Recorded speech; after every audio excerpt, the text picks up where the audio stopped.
di sebuah desa kecil di pinggiran Jawa Tengah. Malam itu begitu sunyi.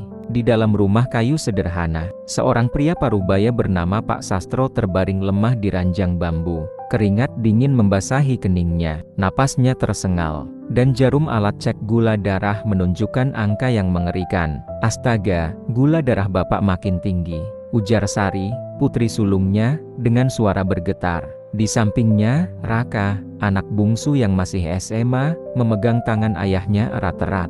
Air mata jatuh tanpa bisa ia tahan. "Bapak jangan tinggalin kami, tolong bertahan." Suara Raka pecah, penuh ketakutan. Sari mencoba menenangkan adiknya, namun dalam hatinya ia pun diliputi rasa putus asa. Obat-obatan yang diberikan dokter sudah diminum, tapi tubuh ayahnya tak juga membaik. Di luar rumah, angin malam berembus membawa dingin, seolah ikut menyelimuti suasana duka yang kian pekat. Di dalam hati keluarga itu, muncul pertanyaan besar. Apakah ini akhir dari perjalanan hidup Pak Sastro, atau masih ada secercah harapan yang Tuhan sembunyikan? Pagi pun tiba, namun cahaya mentari tak membawa kehangatan bagi keluarga kecil itu. Pak Sastro masih terbaring lemah, matanya sayu, tubuhnya kian kurus. Jarum alat pengukur gula darah kembali menunjukkan angka yang mengerikan. Sari menutup mulutnya, menahan tangis. Ia tahu, kondisi ayahnya semakin kritis. "Raka, kita harus kuat," ucap Sari lirih sambil menggenggam tangan adiknya. Namun Raka menggeleng dengan mata bengkak karena semalaman menangis. "Kak, dokter sudah kasih obat, tapi Bapak nggak ada perubahan. Apa Bapak bakal ninggalin kita?" Suara itu membuat hati Sari remuk. Ia tak sanggup menjawab, hanya bisa memeluk adiknya erat, mencoba menahan badai ketakutan yang makin menjadi. Sementara itu, di ranjang, Pak Sastro berusaha berbicara dengan suara lemah. "Nak, jangan menyerah. Bapak masih ingin lihat kalian bahagia." Kata-kata itu membuat suasana kian mengiris hati. Air mata pun jatuh semakin deras. Hari demi hari terasa semakin berat. Harapan perlahan pudar. Namun dalam hati kecil mereka masih terbesit doa. Mungkin masih ada jalan yang Tuhan tunjukkan. Malam itu, angin berhembus pelan, membawa suara jangkrik yang menambah sunyi di sekitar rumah. Sari duduk termenung di beranda, menatap kosong ke arah hutan yang tampak gelap dari kejauhan. Hatinya penuh kebingungan. Tiba-tiba, langkah kaki terdengar. Seorang tetua desa, Mbah Kromo, datang perlahan dengan tongkat kayu di tangannya. Wajahnya penuh keriput, namun sorot matanya menyimpan kebijaksanaan. "Sari, aku dengar kabar tentang bapakmu," ucap Mbah Kromo dengan suara berat namun lembut. Sari menunduk, berusaha menahan air mata. "Mbah, kami sudah berusaha. Obat dokter pun tak banyak membantu. Apa yang harus kami lakukan?" Mbah Kromo menarik napas dalam, lalu duduk di kursi bambu di dekatnya. "Nak, dulu, orang-orang tua percaya, di dalam hutan itu, ada daun ajaib. Daun yang mampu menurunkan gula darah orang sakit. Tapi hanya sedikit orang yang percaya, dan lebih sedikit lagi yang berani mencarinya." Raka yang diam-diam mendengar dari balik pintu langsung keluar dengan mata berbinar.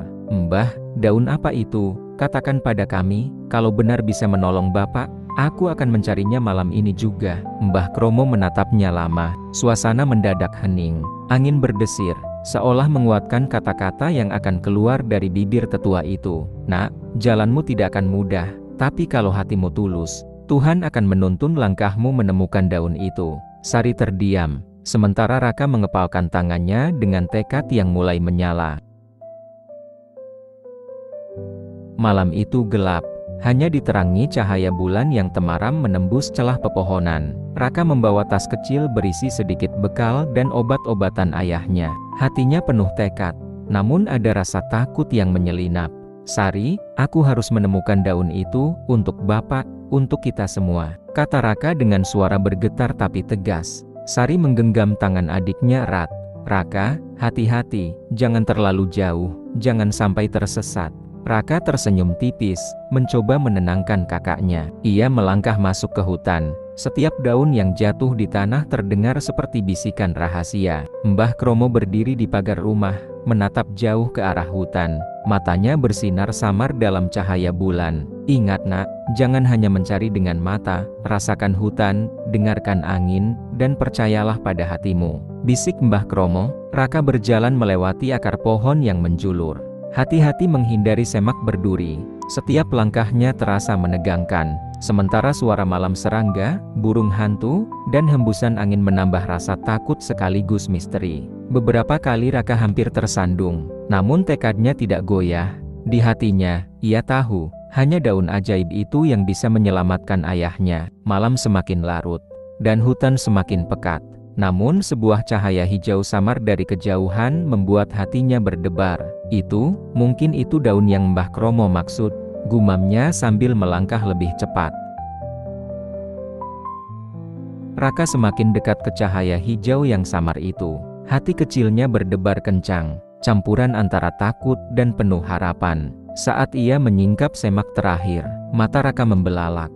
Di depannya, sebuah pohon kecil dengan daun berwarna hijau terang berkilau seolah memancarkan cahaya sendiri. Setiap daun tampak hidup, bergetar lembut diterpa angin malam. Ini pasti daun yang Mbah Kromo maksud, gumamnya sambil menahan napas. Raka mendekat perlahan, tangan gemetar saat ia meraih satu daun. Aromanya segar, sedikit manis, dan anehnya membuat hatinya tenang. Tiba-tiba terdengar suara angin berdesir seperti membisikkan kata-kata lembut. "Percayalah pada hatimu, dan gunakan dengan niat yang tulus." Raka menunduk, menutup mata sejenak, lalu mengangguk. Ia tahu, daun ini bukan sekadar daun biasa. Ini adalah harapan terakhir untuk ayahnya. Dengan hati-hati, ia memetik beberapa daun dan memasukkannya ke dalam tas kecilnya. Cahaya hijau perlahan memudar saat angin malam berhembus, meninggalkan rasa damai yang aneh di dalam hutan. Raka tersenyum tipis, menahan air mata. "Aku akan pulang, dan Bapak pasti akan sembuh." Malam itu, hutan kembali sunyi. Namun dalam hati Raka, ada keberanian baru, dan harapan yang mulai menyala. Raka kembali ke rumah dengan tas kecil berisi daun ajaib. Langkahnya cepat, namun hati masih bergetar antara takut dan harapan. Sari yang menunggu di teras langsung berdiri saat melihat adiknya pulang. "Raka, kamu berhasil, apakah kamu menemukan daun itu?" tanya Sari dengan mata berkaca-kaca. Raka mengangguk, menyerahkan tas kepada kakaknya. "Iya, ini daun ajaib yang Mbah Kromo bilang, tapi aku belum tahu cara membuatnya jadi ramuan," kata Raka, suara penuh keraguan. Pak Sastro yang masih terbaring lemah, mencoba tersenyum, namun napasnya tersengal. "Nak, lakukan dengan hati tulus, Bapak percaya padamu." Sari membuka tas perlahan, memeriksa daun itu dengan cermat. Mereka harus percaya pada proses ini.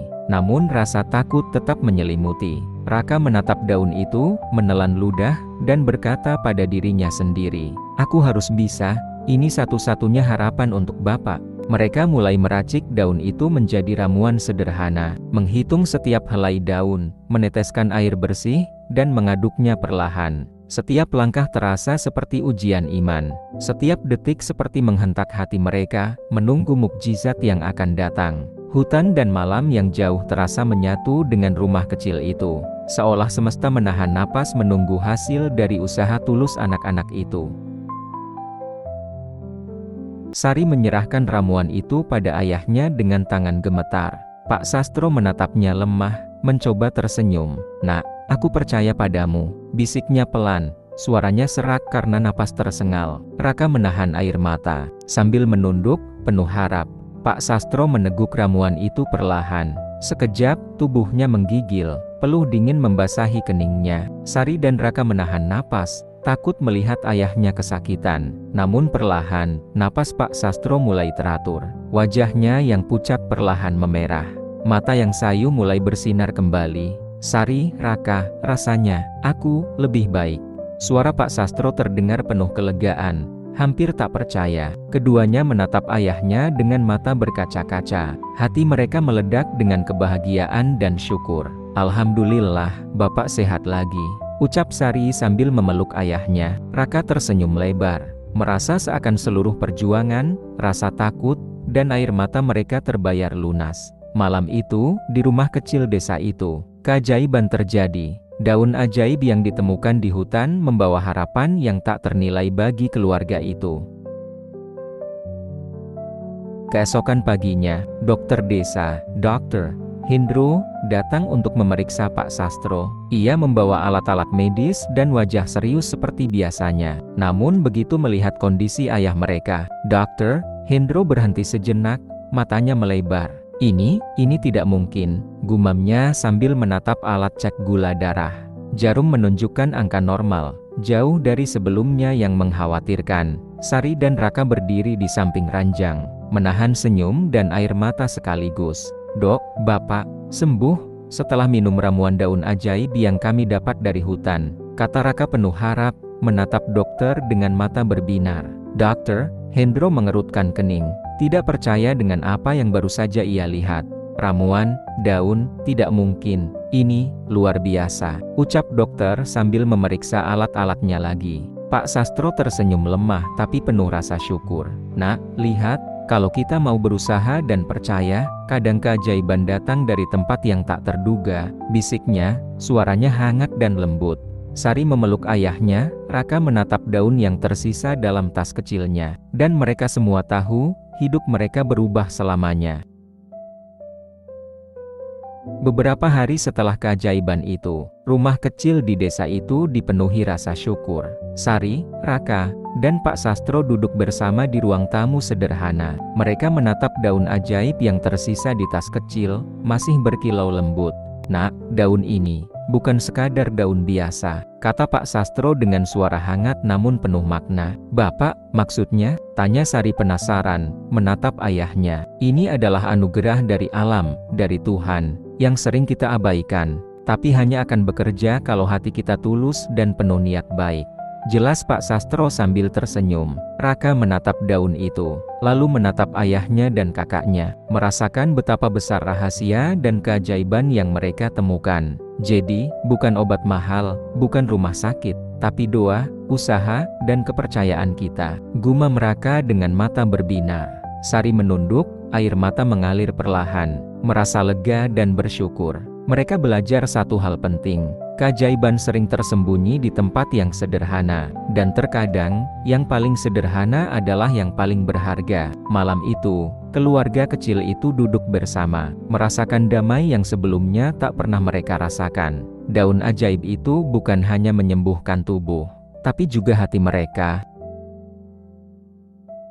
Sejak hari itu, kehidupan keluarga kecil itu berubah selamanya. Pak Sastro sehat kembali, tertawa bersama Sari dan Raka di teras rumah kayu sederhana mereka. Angin pagi berhembus lembut, membawa aroma tanah basah dan daun hijau yang menenangkan hati.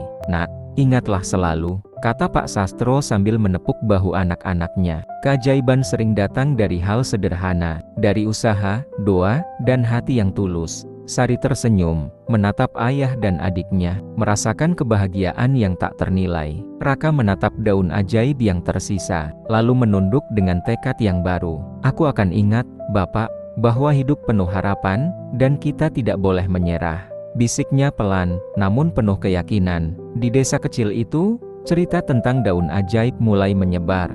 Bukan sekadar legenda, tapi simbol harapan bagi semua yang tengah berjuang menghadapi penyakit.